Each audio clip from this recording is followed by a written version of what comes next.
Want to pay that ransom? Well, you might end up paying a penalty too. Medical services are being targeted by criminals, and phishing is getting smarter. All that coming up now on ThreatWire.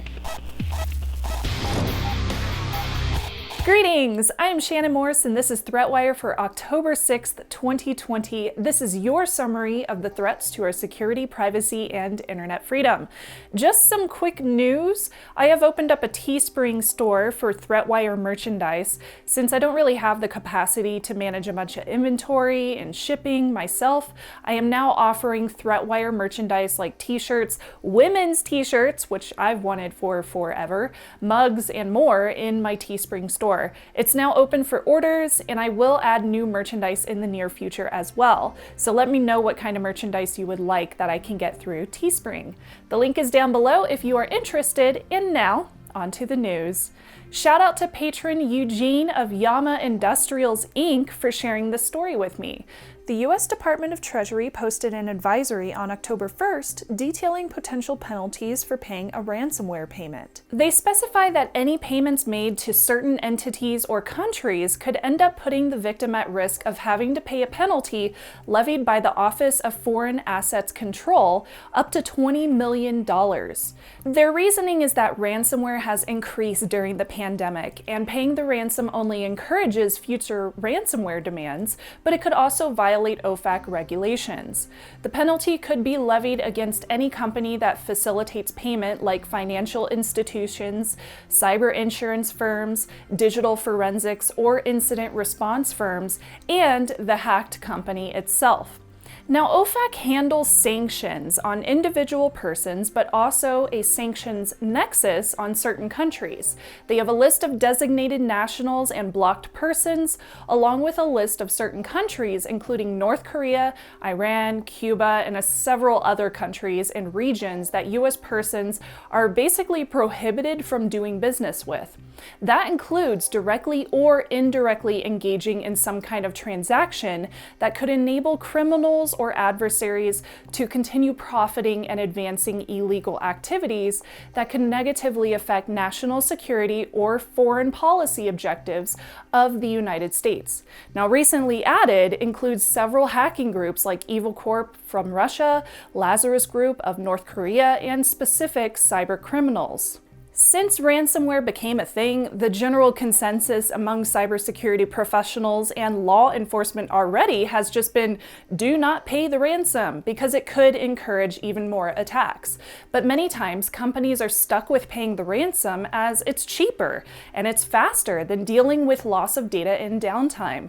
The advisory also mentions that if appropriate actions are taken and attempts are made by the company to not pay that ransomware at the get-go, and that ends up being a last resort, they will take that into consideration if it turns out the attack was made from a sanctioned party.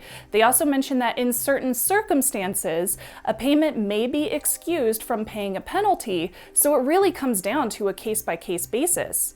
Unfortunately for victims, oftentimes there's no way to tell if an attacker is sanctioned before paying the ransom. The obvious answer to this would be for all companies to strengthen their systems ahead of time and be proactive, not reactive, to attacks, as well as have a mitigation plan in place in the event that an attack was successful. Unfortunately, though, many companies and organizations are just not able to do this, and they must consider ransomware just a cost of doing business. Multiple medical services were hit with large cyber attacks, taking down and disabling emergency services and hospital data last week. Universal Health Systems is a provider with over 400 locations in the U.S. They were hit with a cyber attack last weekend on September 27th, taking down their systems and forcing the locations offline. Hospitals had to file patient information on pen and paper, while their IT staff disconnected all systems and they shut down their networks to prevent further unauthorized access. Now, while UHS did not specifically explain what kind of attack this was or what information was targeted, some media outlets are reporting this to be a ransomware attack based on employee claims. During that downtime, UHS hospitals and clinics did have to turn some patients away, while emergencies had to be redirected to alternate hospitals. As of yesterday, the network has been restored and applications are being reconnected on a rolling basis. No patient or employee data was accessed during the attack. Another cyber attack hit another medical center in Ohio, the Ashtabula County Medical Center, and this appears to not be related to the UHS attack, though this too appeared to be a ransomware attack. On Tuesday, the medical center made a statement saying a cyber attack forced their systems offline and forced the clinic to postpone elective procedures. The emergency department and outpatient care continued as normal. Ashtabula reported that patient data was not compromised. And lastly, last week, 14 U.S. state police departments reported having 911 outages.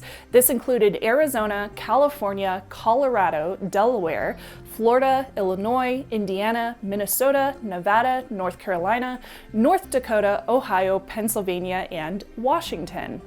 Phone lines for 911, along with their SMS services, lost connectivity. While no jurisdiction reported that this incident was caused by a cyber attack, the timing is relevant, and this happened on the same day that UHS was hit.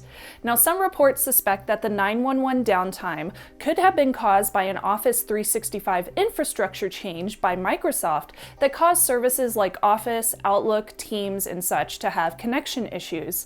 But it could have also been caused by the telephone system provider, which is called PSAP, PSAP, or Public Safety Answering Points. PSAP handles 911 calls for routing and interconnection before they are transmitted to the correct call center. One of PSAP's VoIP services appeared to have issues that could have caused the downtime as well, but no confirmation was reported. Now, given that ransomware is becoming so prevalent, especially this year, these three reports, while not related, are connected in showing how vulnerable our medical infrastructure can be.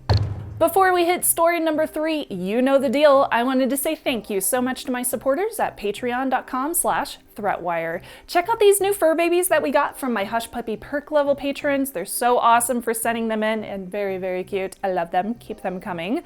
Also, a new perk has been added. If you didn't hear about it last week, I'll let you know again. Patrons now get access to discount codes for the Hack5 shop. That means Wi-Fi pineapples, USB rubber duckies, all sorts of devices. Check out this month's discount code over on the Patreon page, and every few months a new code will be generated and may include different discounts or freebies. So keep an eye on the page for updates, and I wanted to thank the Hack5 shop for helping me make that happen. As always, you can find all the perks, including that one, over on the Patreon page. Thank you so much to my patrons. I appreciate each and every one of you. This story was chosen by my ThreatWire patrons. Thank you, patrons. A new phishing attack is being called a game changer by security professionals due to its methodology for spreading.